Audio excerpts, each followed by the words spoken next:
Now, the next first aid kit that we have is this one from Rhino Rescue. So, with this one, it is a hard case and it does open up just like this. And aside from being just for the car, you can actually attach it to the back or you can actually attach it to the wall.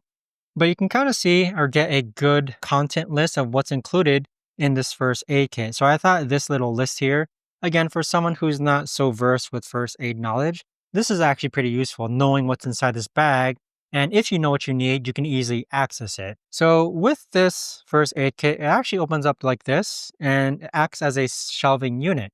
So this shelving unit actually opens up like this, and sometimes like the materials will fall out like these tapes, but you can easily tuck it back in. But I thought that was a pretty neat case as far as being able to see everything all at once and then being able to kind of read the labels and know exactly what you need looking at the back of the actual first aid kit. But even so, I'd say it's a little big for cars though. Like it's big and bulky. I mean, you can place it in bigger cars where you have room for it.